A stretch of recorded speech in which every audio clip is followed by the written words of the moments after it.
അന്താരാഷ്ട്ര സ്ഥിതിഗതികൾ അതിവേഗം മാറിക്കൊണ്ടിരിക്കുകയാണ്. ഇപ്പോൾ പട്ടിണി കിടക്കുന്ന ഫലസ്തീനിലെ നോക്കാൻ ആർക്കും ക്ഷമയില്ല.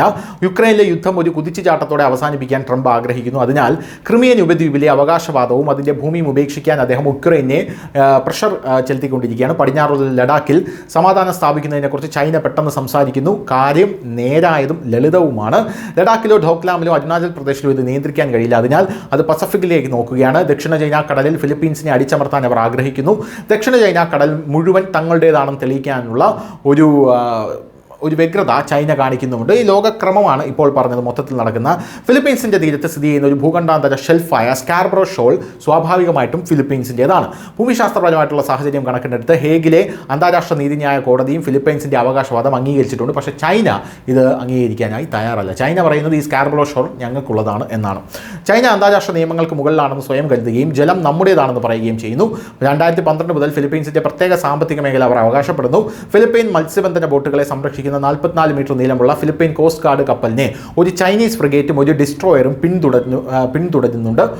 രണ്ടിലും ജലപീരങ്കികളുണ്ട്. അവിടെ നിന്ന് അവർ എതിർ കപ്പലിൽ ശക്തമായൊരു ജലപീരങ്കി പ്രയോഗം നടത്തി. ഇത് ഒഴിവാക്കാൻ ഫിലിപ്പൈൻസ് കോസ്റ്റ് ഗാർഡ് കപ്പൽ മുന്നോട്ട് കുതിച്ചു. അതേസമയം ചൈനീസ് ഫ്രിഗേറ്റും ഡിസ്ട്രോയറും അതിനെ പിന്തുടരാൻ അതിവേഗം മുന്നോട്ട് കുതിച്ചു. ഫിലിപ്പീനോ കോസ്റ്റ് ഗാർഡ് കപ്പൽ മാറി നിന്നു. എന്നാൽ 2 ചൈനീസ് നാവിക കപ്പലുകളും പരസ്പരം കൂട്ടിയിടിച്ച് തകർന്നു എന്നുള്ള റിപ്പോർട്ടുകളാണ് ഇപ്പോൾ പുറത്തു വരുന്നത്. അതായത് ഈ ഫിലിപ്പീൻസിൻ്റെ ഒരു കപ്പൽ ഈ കടലിലേക്ക് ഇറങ്ങിയാൽ ചൈനയുടെ 2 കപ്പലുകൾ വന്ന് ജലപീരങ്കി ഉപയോഗിച്ച് ഫിലിപ്പീൻസിൻ്റെ കപ്പലെ ഓടിക്കും. ഇപ്പോഴിതാ ഫിലിപ്പീൻസിൻ്റെ കപ്പൽ ബുദ്ധിപൂർവ്വം കളിച്ചിരിക്കുന്നു. ഈ 2 ചൈനീസ് കപ്പലുകളും കൂട്ടിയിടിച്ച് തകർന്നിരിക്കുന്നു എന്ന റിപ്പോർട്ടാണ് പുറത്തു വരുന്നത്. എന്തായാലും 2 യുദ്ധക്കപ്പലുകളുടെയും ഡെക്കുകളിൽ നിന്നുള്ള നാവികർ കടലിൽ വീഴുകയും ശക്തമായ തിരമാലകളും കപ്പലുകളുടെ പുറംചട്ടകളിൽ അവരുടെ തലകൾ കൂട്ടിയിടിക്കുകയും ചെയ്തതിനാൽ ഇവർ 2 പേരും കടലിലേക്ക് മുങ്ങിപ്പോയിരിക്കുന്നു എന്നുമാണ് അറിയാൻ സാധിച്ചത്.